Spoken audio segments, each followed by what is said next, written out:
personne n'est pour l'abattage, hein. Même nous, on n'est pas pour l'abattage. Mais dans des conditions sanitaires comme celle-là, moi je pense qu'il faut en passer par là parce que sinon ça aurait été dramatique. Nous, notre troupeau était condamné, mais le pire pour nous, ça aurait été encore de ne rien faire et puis de condamner les troupeaux des voisins. Le premier troupeau à l'abattage, il se trouve presque au bout de la montagne là-bas. On voit les maisons un peu en contrebas. C'était le 29 juin où le premier cas de dermatose a été confirmé. Nous, ici, on a le deuxième cas en France et le premier cas en Haute-Savoie. Et le 7 au matin, quand on a rentré les bêtes, il y en a une qui est restée un peu à l'écart.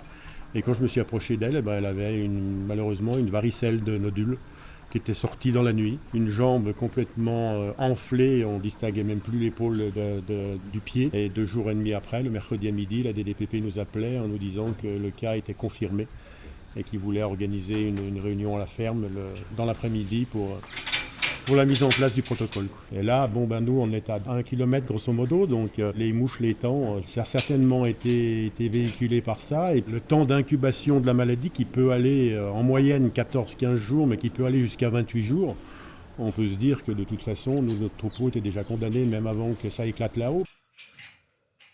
La maladie a été confirmée donc le 9 à midi, il y avait le directeur de la DDPP, il y avait la MSA qui était là, la cellule psychologique qui était mise en place par la Chambre d'agriculture, le vétérinaire et puis les JA qui étaient là aussi pour nous écouter, pour nous aider à surmonter ça. Donc la décision avait été prise que le lendemain matin, l'abattage aurait lieu. Le soir, après tout ça, c'était pas simple d'aller traire. Et le pire, le lendemain matin, quand on va les récupérer au parc et qu'on les rentre, en sachant que ça sera la dernière fois qu'on les rentre, c'est très compliqué.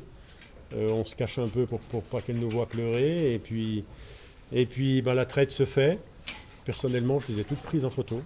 À 8h, la traite se termine. Et puis après, arrive la DDPP avec la cellule de décontamination de la DDPP qui se met en place. Donc toutes les personnes qui arrivent mettent une blouse jetable, mettent une charlotte, mettent des surbottes et sont désinsectisées. Et là, quand vous voyez ça, vous vous dites, voilà, on prend vraiment encore plus conscience de la chose. Là, ça, c'est un protocole il a été aménagé après. Nous, on était les premiers, donc on a essuyé un peu les plates, mais c'est un truc qui me reste. Ça, on se serait vraiment cru. Vraiment, c'était assez violent comme chose. Et puis après, les camions d'équarrissage arrivent.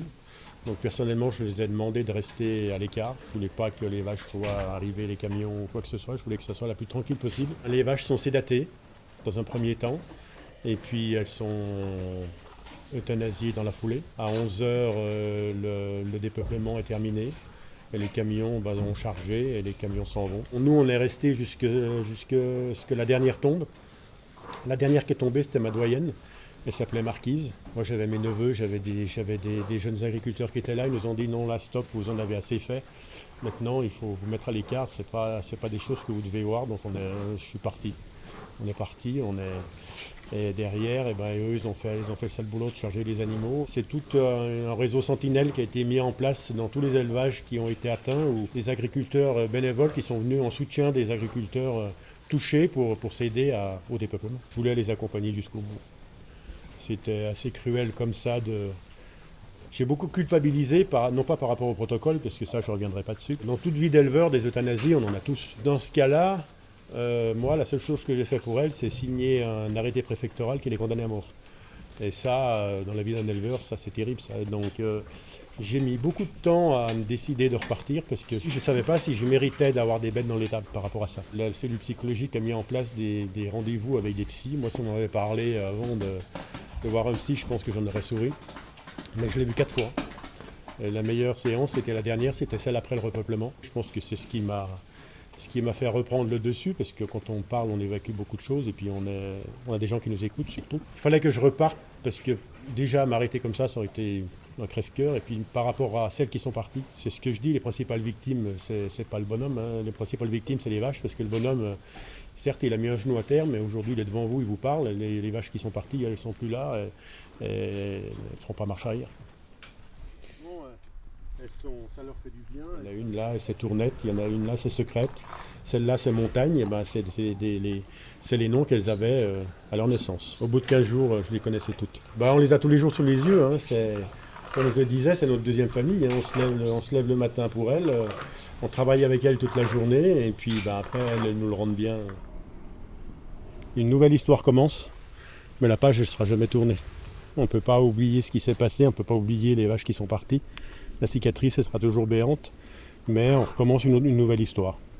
Voilà, il faut qu'on fasse honneur à celles qui sont parties en s'occupant bien de celles-là et de repartir. Le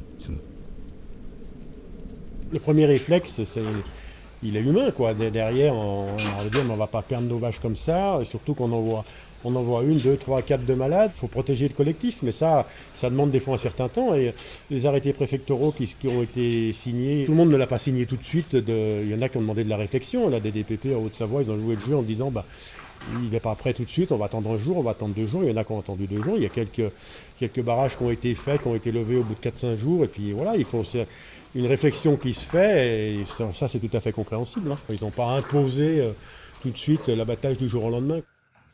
On savait qu'à partir du 24, on pouvait repeupler. Donc on s'est retourné, nous, vers les organismes de race qui se sont déplacés dans les fermes, qui ont regardé chaque ferme, chaque type d'élevage, de façon à recruter des animaux qui correspondent à chaque élevage. Et là, derrière, il y a eu un élan de solidarité phénoménal, parce que nous, toutes nos bêtes qu'on a là, il y en a 47, elles viennent toutes de Savoie. Elles ont toutes été vendues par des éleveurs qui, à la base, n'avaient pas forcément décidé de vendre des animaux. Personnellement, je ne les connaissais pas. Je les ai tous appelés, après, pour les remercier de l'effort qu'ils avaient fait. Et ils m'ont tous dit, après le sacrifice que vous avez fait pour nous, c'est bien la moindre des choses qu'on pouvait faire pour vous. Et bon, on est forcément très touché de cette solidarité. Cette maladie, elle n'aurait jamais dû quitter les Savoies. Nous, on a tout mis en place pour que ça reste chez nous. Malheureusement, il y a certainement des abrutis qui ont fait que cette maladie, elle s'est propagée dans le Rhône dans un premier temps. Après, elle est partie dans le Jura, elle est partie dans le Doubs. Maintenant, elle est partie dans les Pyrénées, dans le sud-ouest. Et ça, à 2 km, c'est un vecteur, c'est une mouche, c'est un temps. Mais à 30 km, à 50 km, à 500 km encore plus dans le sud-ouest, c'est pas la mouche qui a fait 500 km pour aller contaminer là-bas, c'est forcément un animal qui a bougé. Et ça, c'est malheureux. Et ça, je pense que dans cette maladie-là, le pire encore, c'est pas les animaux, c'est pas les vecteurs, c'est l'homme. Aujourd'hui, on monte un peu au créneau dans les Savoies parce qu'on montre un peu ce qu'on a réussi à faire. Après, derrière, malheureusement, les réseaux sociaux, au jour d'aujourd'hui, ça se dit tout, n'importe quoi. Et les éleveurs, c'est une chose, mais il y a tous ceux qui se greffent autour. Et ça mène des fois aussi dans des situations, parce qu'il y a eu des menaces contre des vétérinaires, il faut quand même être... J'espère que ce n'est pas un éleveur qui est derrière ça, parce que franchement, un éleveur qui viendrait menacer de mort un vétérinaire et qui se payerait le culot quelques jours après de l'appeler à 2h du matin pour un vélage ou pour quoi que ce soit, c'est franchement du n'importe quoi. Les vétérinaires, ils ont fait ça à la mort dans l'âme, c'est pas leur boulot. Nous, tous ceux qui sont venus là, s'ils avaient pu faire autrement, ils auraient fait autrement. Et je pense que nous, on était bien contents que ce soit nos vétérinaires qui fassent ce travail-là. Et ils l'ont fait pour nous aussi. Cette maladie, elle est très vicieuse parce que vous voyez une vache malade, c'est une vache qui est symptomatique. Cette vache, oui, vous pouvez la battre tout de suite, vous savez ce qu'il en est. Mais les pires, c'est celles qui sont asymptomatiques, qui vont bien, comme celles qui sont là actuellement dans le bâtiment. Si elle est en incubation pendant 28 jours, les 15 premiers jours, elle va aller bien. Et les mouches, elles ne regardent pas si elle est en bonne santé ou pas en bonne santé. Elles piquent, ils vont piquer une autre, et ainsi de suite. Et c'est comme ça que vous transmettez la maladie à votre voisin, quoi. Et nous, ça a été un peu notre cheval de bataille au départ. C'est que, bon, nous, notre troupeau était condamné. Mais le pire pour nous, ça aurait été encore de ne rien faire et puis de condamner les troupeaux des voisins. Personne n'est pour l'abattage. Même nous, on n'est pas pour l'abattage. Mais dans des conditions sanitaires comme celle-là, moi, je pense qu'il faut en passer par là parce que sinon, ça aurait été dramatique. Au 15 août, les derniers cas sont arrivés et en un mois et demi, on a éradiqué la maladie. Donc, certes, il y a 1700 vaches qui sont tombées, mais on en a sauvé 200 000 en Haute-Savoie, dans les Savoies. Sur notre commune de Massingy, la commune, elle a été coupée en deux. La partie sud, il y a 5 élevages qui ont été atteints. Les 5 élevages sont tombés. Et sur la partie nord, par contre, il reste 5 élevages et 5 élevages qui n'ont pas été touchés du tout. Donc, je pense que si on n'avait rien fait à ce moment-là, il n'y aurait plus de vaches dans le village.